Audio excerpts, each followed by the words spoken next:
On va aujourd'hui lever le voile sur un art qui est absolument essentiel au cinéma, mais qui reste pourtant très souvent dans l'ombre, la création de costumes. Pour ça, on va s'appuyer sur les 10 commandements de la créatrice Chloé Chambaret pour vraiment plonger au cœur des règles, des défis et surtout de la passion qui anime ce métier. Et voilà, cette citation, elle dit tout. Le créateur de costumes, ce n'est pas juste un artiste dans sa tour d'ivoire. Pas du tout. Son travail, c'est un point de rencontre, un carrefour entre des demandes qui sont souvent contradictoires. Il faut jongler en permanence entre ce que veut le réalisateur, ce dont l'acteur a besoin pour jouer et ce que le public s'attend à voir. C'est un véritable exercice de haute voltige. Alors, entrons dans le vif du sujet avec les bases du métier. Les 2 premiers principes sont là pour nous rappeler une chose fondamentale. Un costume, ce n'est jamais, au grand jamais, juste un bout de tissu.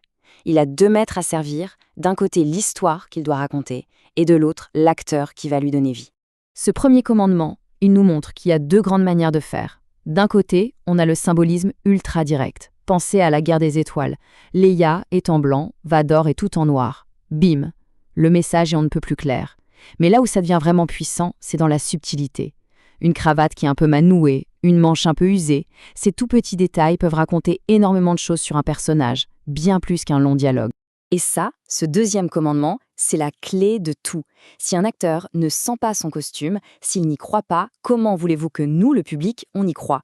Le costume, ce n'est pas son simple carapace, c'est littéralement la première peau du personnage. Et si l'acteur doit se battre avec un vêtement trop lourd, ou qui le gratte, ou qui l'empêche de bouger, eh bien cette gêne, elle va forcément se voir à l'écran. Et attention, cette idée ne date pas d'hier. Des monstres sacrés comme Greta Garbo ou Gloria Swanson, elles exigeaient d'avoir leur costumier attitré. Et ce n'était pas un caprice de star, non, c'était une pure nécessité pour leur art. Elles avaient compris que pour livrer une performance inoubliable, il fallait une fusion totale entre leur jeu et leur costume. Bon, maintenant, passons en coulisses. La phase de préparation. C'est peut-être la partie la moins glamour du job, mais croyez-moi, c'est là que tout se décide. C'est un travail de l'ombre, intense, méticuleux, qui va déterminer si un costume est réussi ou non, bien avant que la première caméra ne se mette à tourner. 3 mois. Oui, vous avez bien entendu. 3 mois, c'est le temps qu'il faut en moyenne pour préparer les costumes d'un seul film. C'est énorme. 3 mois de recherche dans les bouquins, de documentation, de dessin, ça donne une petite idée du travail de titan que ça représente.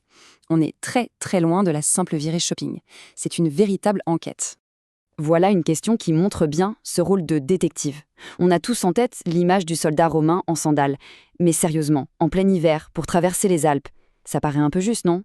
Eh bien voilà, le boulot du créateur, c'est aussi de dégommer les clichés, de combattre cette imagerie parfois un peu paresseuse que le cinéma a pu installer dans nos têtes. Et ce casse-tête de la justesse, il vaut pour toutes les époques. Pour un film historique, la mission, c'est de traquer l'anachronisme. Pour un film de science-fiction, c'est peut-être encore plus dur. Il faut inventer un futur qui soit crédible et qui ne paraisse pas complètement démodé dans 10 ans. Et même pour les films contemporains, c'est un vrai piège. Il faut capter l'air du temps sans être l'esclave d'une mode qui sera ridicule demain. Ok, les recherches sont faites, maintenant, place à la création, à la magie. C'est le moment où les idées, les dessins prennent enfin vie. On entre dans l'atelier et là, on est dans le cœur du réacteur. Alors là, bien sûr, si le budget le permet, on change de dimension. On parle de véritable artisanat. On va chercher des tissus fabriqués comme à l'époque. On crée ses propres couleurs dans d'énormes bains de teinture. Et puis, il y a la patine. On va volontairement user les vêtements, les effilocher, parfois même les brûler un peu pour leur donner une histoire, une âme. Tout par des croquis, chaque pièce est pensée. On est à des années-lumière du prêt-à-porter. Bien sûr, on ne peut pas mettre le même soin dans tous les costumes. Il faut être stratégique. Pour les figurants, ce qui compte, c'est la silhouette d'ensemble, l'effet de groupe. Mais pour les rôles principaux, là, c'est une autre affaire. On sort le microscope, car la caméra, elle, ne leur fera aucun cadeau. Chaque détail compte. L'essayage, c'est le moment de vérité, et souvent un grand moment de diplomatie. Le créateur doit analyser le corps de l'acteur, repérer ce qu'il faut masquer, ce qu'il faut sublimer. Cette citation d'Irene Sharaff sur Elizabeth Taylor est très directe, un peu cash même, mais elle montre parfaitement ce défi. Il faut être à la fois un artiste, un technicien et un peu un psychologue. Mais attention, un costume, ça ne vit jamais tout seul. Il fait partie d'un ensemble, d'un univers visuel. Et c'est là que les choses se corsent. Il faut collaborer avec les autres départements. Et ces collaborations, elles peuvent être aussi géniales que potentiellement explosives. Imaginez le cauchemar. Vous avez passé des semaines sur une robe bleu roi absolument magnifique. Vous arrivez sur le plateau le jour du tournage et vous découvrez que le chef décorateur a peint toute la salle de bal en bleu roi, le même. Résultat, l'actrice se fond complètement dans le décor. C'est l'exemple parfait qui montre à quel point il est vital de communiquer, de se parler pour éviter la catastrophe. L'autre collaborateur absolument crucial, c'est le directeur de la photographie. Et lui, il peut être soit le meilleur ami du costume, soit son pire ennemi. Avec sa lumière, il peut sublimer une texture, donner vie à un tissu, ou alors il peut anéantir des heures et des heures de travail avec un mauvais choix de filtre. Et les exemples de sabotage, même involontaires, sont nombreux. Un petit gros plan qui n'était pas prévu, et hop, tout le monde voit que le diamant est en plastique. Ou alors un filtre sépia qui transforme une dentelle délicate en un vulgaire bout de tissu. C'est une danse très délicate entre deux visions artistiques qui doivent absolument s'accorder. Pour finir, parlons un peu des réalités du terrain. Pour durer dans ce métier, il ne suffit pas d'avoir du talent. Il faut aussi une sacrée dose de philosophie et quelques règles de survie bien ancrées. Voici la règle d'or. Sur un plateau de tournage, tout le monde a un avis sur les costumes. Tout le monde. Mais le seul qui compte vraiment, c'est celui du réalisateur.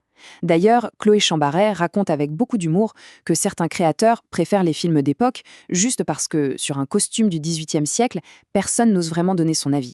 Bien sûr, il y a des exceptions, des réalisateurs de génie qui étaient eux-mêmes des experts. Orson Welles dessinait carrément ses propres costumes.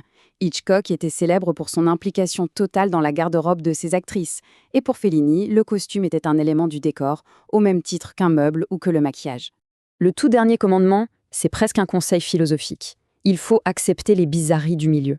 C'est une profession où il n'y a pas forcément de diplôme officiel, où n'importe qui, ou presque, peut se déclarer créateur de costumes. Savoir naviguer dans ce système un peu flou, c'est une compétence en soi. Bon, après avoir entendu tout ça, les mois de travail, les contraintes, les collaborations difficiles, les critiques, on peut légitimement se poser la question, mais pourquoi faire ce métier? Pourquoi s'infliger tout ça? La réponse, en fait, elle est toute simple. Et c'est la plus belle. C'est la passion. La passion de l'art, de l'histoire, du vêtement bien sûr, mais surtout du pouvoir incroyable qu'il a de raconter des histoires.